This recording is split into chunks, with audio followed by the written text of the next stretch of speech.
ایک اور ایسپیکٹ یہ بے اولادی کا بہت بڑھتی جا رہی ہے معاشرے میں، اور یہ چیز بہت نا اب لوگوں کو ڈی موٹیویٹ کیونکہ کافی ہمارے پاس کیسز آتے ہیں کہ دیکھیں اولاد کے لیے تو سب کچھ کرنا تھا، اولاد ہی اب نہیں ہے، اور 10-12 سال لوگوں کو گزر چکے ہیں لیکن کوئی مطلب اب معاملہ نہیں ہو رہا. تو یہ اس کو کیسے وہ دعا بھی کرنا چھوڑ گئے ہیں لوگ، یہ کہتے ہیں کہ بس ٹھیک ہے اب ہم نے قبول ہی کر لیا ہے، اور ایک ڈی موٹیویٹڈ لائف گزار رہے ہیں پرپز لیس کہ بس اولاد ہی نہیں ہے تو بس اب کیا جینا، بس ٹھیک ہے اب زندگی گزر جائے.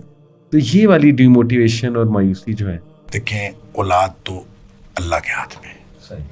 اللہ تعالیٰ نے سورہ شورہ میں فرما دیا کہ اللہ کے ہاتھ میں ہے، وہ جہاں چاہتا ہے بیٹے دیتا ہے، جہاں چاہتا ہے بیٹیاں دیتا ہے، جہاں چاہتا ہے بیٹے بیٹیاں مکس دیتا ہے، اور جس کو چاہتا ہے وہ بانج بنا دیتا ہے، اور یہ اللہ کے ہاتھ میں ایسے. لہٰذا ہمیں خوش رہنا چاہیے. اس نے جو بھی ہمارے لیے پسند کیا ہمیں اس بات پر خوش رہنا چاہیے. ہمارے لیے اگر اس نے صرف بیٹے پسند کیے ہیں، بیٹی نہیں پسند کی، اب دیکھیں میرا ایک نقطہ نظر، میرے چونکہ صرف بیٹے ہیں، بیٹی کوئی نہیں. اچھا میں یہ کہا کرتا ہوں، اب ہو سکتا ہے میری بات بالکل غلط ہو، میری رائے ہے، میں کہتا ہوں جس کو اللہ معتبر سمجھتا ہے نا اس کو اللہ بیٹی عطا کرتا ہے،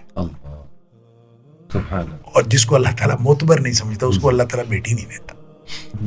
ہو سکتا ہے واللہ عالم، ہو سکتا ہے میری بات درست ہو سکتا ہے غلط، لیکن یہ میری رائے ہے.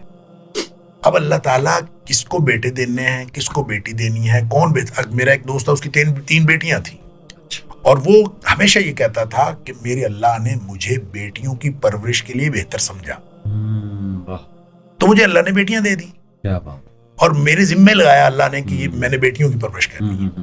اور اس پر پھر جو اجر نبی کریم صلی اللہ علیہ وسلم نے بتایا کہ جو 3 بیٹیوں کی پرورش کرے گا وہ جنت میں جائے گا، جو 2 بیٹیوں کی پرورش کرے گا جنت میں جائے گا. تو صحابی کہتا ہے کہ لوگوں نے آگے ایک بیٹی کے بارے میں پوچھا نہیں، وگرنہ نبی کریم صلی اللہ علیہ وسلم ایک بیٹی پر بھی یہی اجر بتاتے کہ وہ جنت میں جائے، کہ اگر اس کو نیک صالح تربیت کرتا ہے اور اس کی شادی کر دیتا ہے اور اس کو تربیت کر کے اور سارا کچھ اس کو مکمل کرتا ہے تو انشاءاللہ ایک بیٹی کی پرورش پر اس کو جنت ملے. اچھا یہ سارا اس کی تھنکنگ ہے، وہ کہتا تھا مجھے اللہ تعالیٰ نے بیٹیوں کی پرورش کے لیے بہتر سمجھا، الحمدللہ مجھے اللہ نے بیٹیاں دی. اب یہ ہر ایک کا اپنی سوچ کا انداز ہے. اب اگر سوچنا شروع کر دے کہ مجھے اگر اللہ نے بیٹا بیٹی کچھ بھی نہیں دیا تو آپ یہ سمجھیں کہ اللہ نے مجھے جس قابل سمجھا اللہ نے مجھے نہیں بیٹا بیٹی دی، کوئی بات نہیں. ایک بات. دوسری بات کہ اللہ سے مانگنا منع نہیں ہے، اللہ سے دعا کی جا سکتی ہے، اور ہمیں تو قرآن نے بڑا واضح بتایا کہ ابراہیم نے بھی اللہ سے مانگا، زکریا علیہ السلام نے اللہ سے مانگا، اور جب مانگا تو اچھا مانگا تو کیسے پتا چلا؟ اب نبی تھے حضرت زکریا علیہ السلام، لیکن کیسے خیال آیا کہ میں مانگ لوں؟ حضرت مریم کے پاس بے موسم پھل دیکھ کر، یعنی خالو تھے حضرت مریم کے حضرت زکریا علیہ السلام، تو وہ حجرہ تھا، اس کا ایک ہی دروازہ تھا، اس کی چابی ان کے پاس ہوتی تھی اور کوئی دروازہ نہیں تھا، اور آ کے دیکھتے تو بے موسم پھل ان کے پاس ہوتے. انا لکی ہادا، مریم یہ کہاں سے آتا ہے؟ اور انہوں نے کہا اللہ کی طرف سے آتا ہے. سوچا کہ یہ جو بے موسم پھل اس کو دے سکتا ہے اللہ، تو وہ مجھے بڑھاپے میں اولاد بھی دے سکتا ہے، تو مانگ لیا اللہ سے. جب اللہ کی طرف سے خوشخبری ملی بیٹے کی تو اب پریشان ہو گئے کہ میں بوڑھا ہوں، بیوی بانجھ ہے، بیٹا کسے ملے گا؟ صحیح بات، خود ہی حیران ہو گئے. اچھا یہی حال حضرت ابراہیم علیہ السلام کی بیوی کے ساتھ ہوا. جی. اچھا اب جو یہاں زکریا علیہ السلام کا جو تذکرہ اللہ نے جہاں بھی کیا ہے، میں یہاں پہ ایک علاج بتانا چاہتا ہوں لوگوں کو کہ اللہ کریم نے قرآن میں جہاں کہیں زکریا علیہ السلام کے اس بیٹے کا ذکر کیا ہے اور اولاد کا ذکر کیا ہے، اور حضرت زکریا کی اس حیرت کا ذکر کیا ہے کہ میں بوڑھا ہوں، میری بیوی مانجھ ہے، میں کیا کروں، ہر مقام پر اللہ نے یہ حکم دیا ہے کہ وَسَبِّحْ بِالْعَشِيِّ وَالْإِبْكَارِ، صبح و شام اللہ کی تسبیح بیان کر.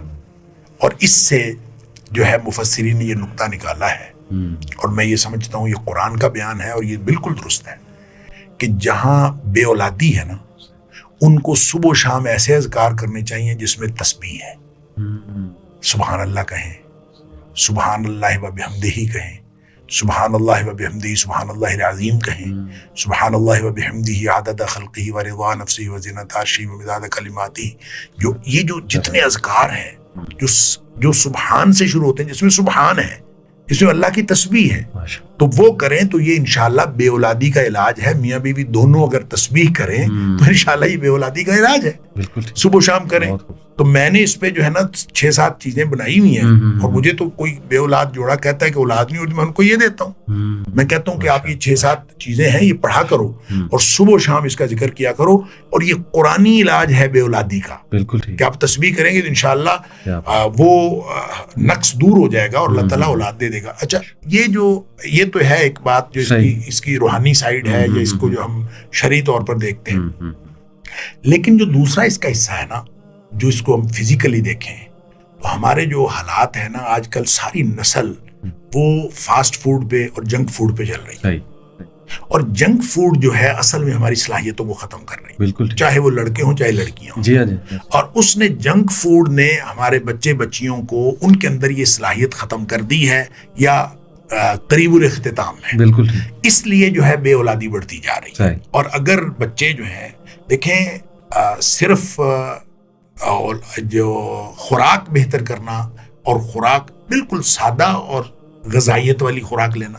گھر کے اندر روٹی سالن پکتا تھا ہمارے بچپنے میں، تو وہی سب لوگ کھاتے تھے. اور جس کو سالن اچھا نہیں لگتا تھا تو وہ لسی میں مرچیں ڈال کے کھا لیتا تھا.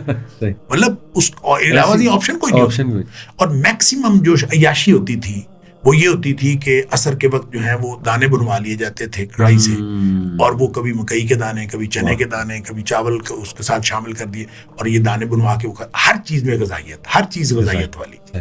تو آپ اگر روٹی کھائیں گے، جو بھی چیز گھر میں پکی ہے وہ کھائیں، خالص غذا کھائیں. اور اگر بچے اپنی غذا کا اہتمام کریں، اور خاص طور پہ جو نوجوان ابھی جوانی کے جو دہلیز پر ہیں، تھریشولڈ پر ہیں، ان کو چاہیے کہ وہ اپنی غذا بہتر کریں. اور بچپنے سے بھی ماں باپ کو چاہیے کہ ان کو جو ہے نا یہ جنک فوڈ سے منع کرنا چاہیے. تو بہت کم کریں اس کو. اور غذائیت پہ جو لوگ اپنا اہتمام کریں گے تو میرا خیال ہے انشاءاللہ ایک دوسرا فزیکل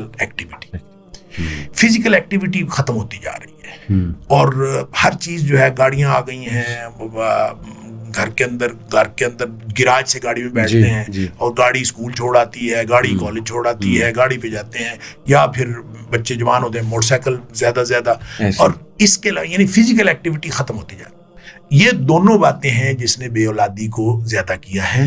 اور اگر بچے نوجوان ان دونوں باتوں کا اہتمام کریں، اپنی غذا اچھی کریں اور اپنی جو فزیکل ایکٹیویٹی بہتر کریں، تو حالات بہتر ہو سکتے ہیں. میں عرض کروں 2-3 کیسز تو ہماری فیملی میں میرے سامنے ہوئے ہیں. اچھا. کہ آپ جا کے مشورہ کرتے ہیں لیڈی ڈاکٹر کے ساتھ کہ یہ مسئلہ ہے، تو وہ صرف ایکسرسائز بتاتی ہیں. ایسی کچھ بھی نہیں. وہ کہتے ہیں تھوڑا سا ویٹ لوز کریں، تھوڑی سی ایکسرسائز کریں، آپ کو کچھ نہیں ہے تو آپ کنسیو کر لیں گی، کوئی مسئلہ نہیں ہے. تو ایسا ہو جاتا ہے. لہٰذا اس کا مطلب یہ ہوا کہ اپنی فزیکل فٹنس کا خیال رکھیں، لڑکا بھی لڑکی بھی، اور ساتھ اپنی غذا کا خیال رکھیں. اور دوسرا اللہ پر اعتماد رکھیں، اللہ سے مانگتے رہیں. اور تسبیح جس میں اللہ تعالیٰ کی پاکیزگی کا بیان ہے، اس کو کریں تو انشاءاللہ یہ بے اولادی ختم ہو سکتی ہے، اور اللہ تعالیٰ اولاد عطا فرما دے.